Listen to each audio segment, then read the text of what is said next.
right, here we go with the second edition, number 2 of the Weighing Interjection Show. We are here to talk about the highlights of combat sports right now. We're going to talk about certain things that are going on, maybe things that could go on.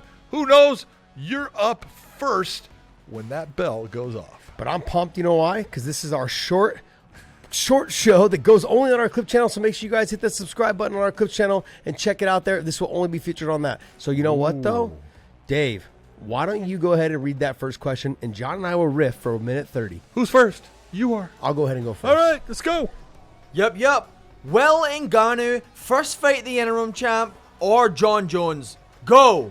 I believe he should fight John Jones. I think he's got to go right to the money fight. That's the best fight for him to do. I think it's one thing. Look, he's already the champion.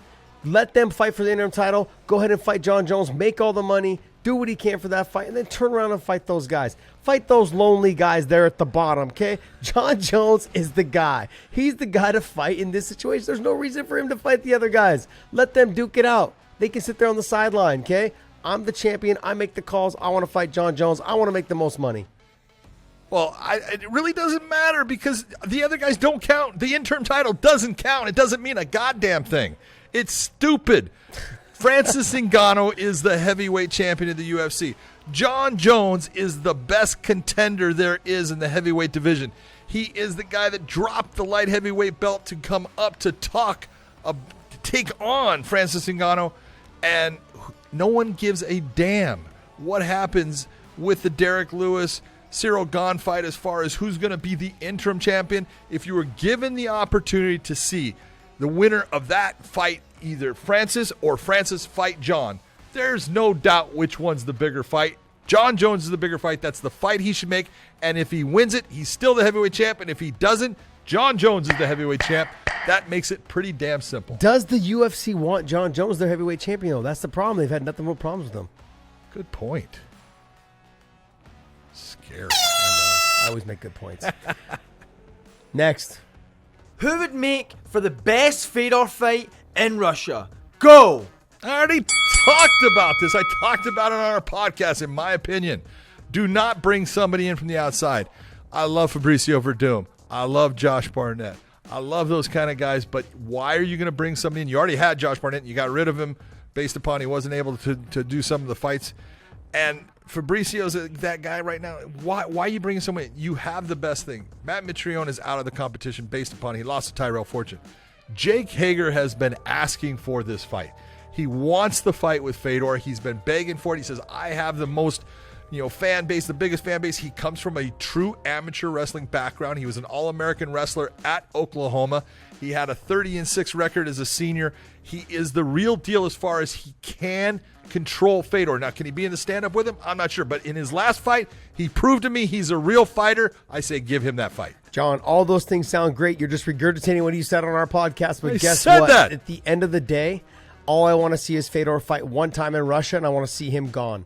I want to see him right off into the sunset, be done with his career. And I think the Jake Hager fight is a good fight for him in terms of he can get that win. I don't know if he can beat any of the other guys you mentioned. That scares me. I don't want to see him fight again. I want to see him get this fight, potentially get the win. And if he gets the win, be done. So what you're saying is you are a sentimental sweetheart who loves the old Pride days and wants to see Fedor go out on a win. I'm just old. Okay. That's really what it comes down Same to. thing. Next. All right. How would a press conference between Jake Paul and Conor McGregor go down? Josh, you're going to play Conor. Oh, who the fuck is that guy? Irish accent I'm you paying got. Conor. sorry. John, you're going to play Jake. I'm Jake Paul. Oh, did you even know what poodle hair sounds Dude, like? I got it, man. Let's go. Okay, Go. go. I tell you what, you have no idea what it's like to be able to be a guy that's a YouTube hero. Not just a YouTube. I'm a YouTube hero. Disney Channel. I can do it all. I got this poodle haircut. Do you see the direction that my hair is going? That's all the intensity coming forward. I will take all of your Irish heritage and I will put it on the mat. You are going down. You cannot beat me. I am a better boxer. I'm a bigger boxer. You're a has-been. You are the guy that they are calling Sleepy McGregor. You should know.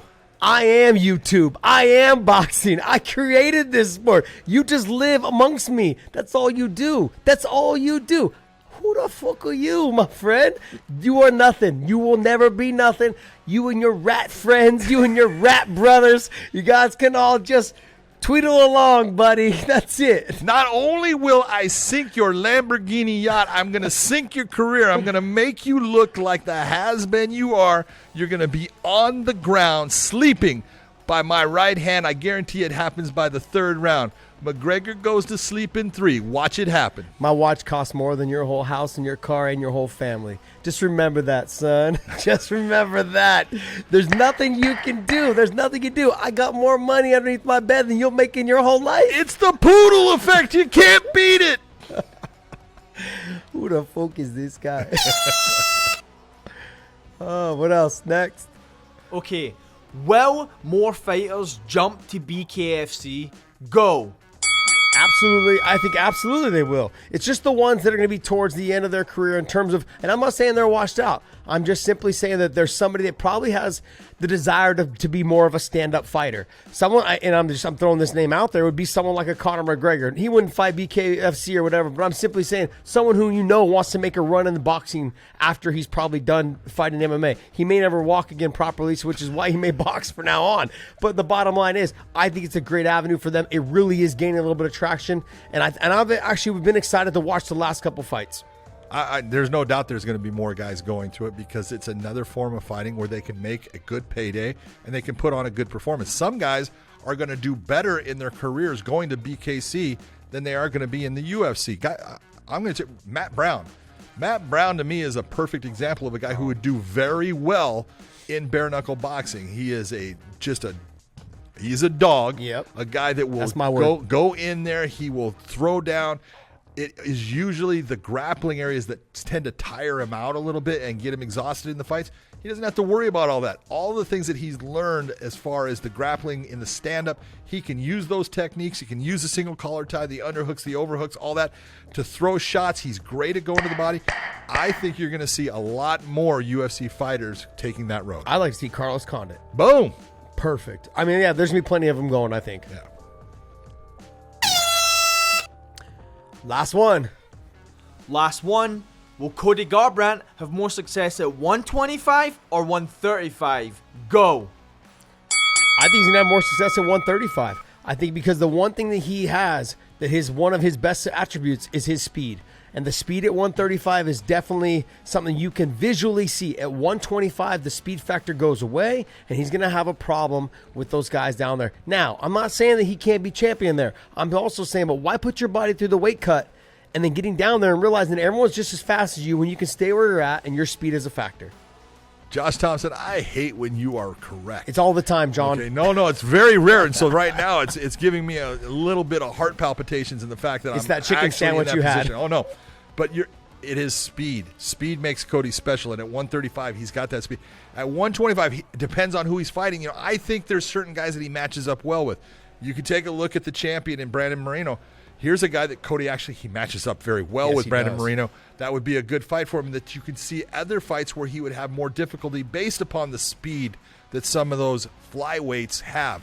So I look at it, it's a position where Cody is good and he can fight anywhere. But at 135, he's got power, he's got speed. The real thing he needs to get is he needs to get confidence. Confidence is what Cody Garbrandt needs. He gets that back, he's a guy that can be the champ again. Will his power translate to 25, though? That's the concern we've seen with other fighters.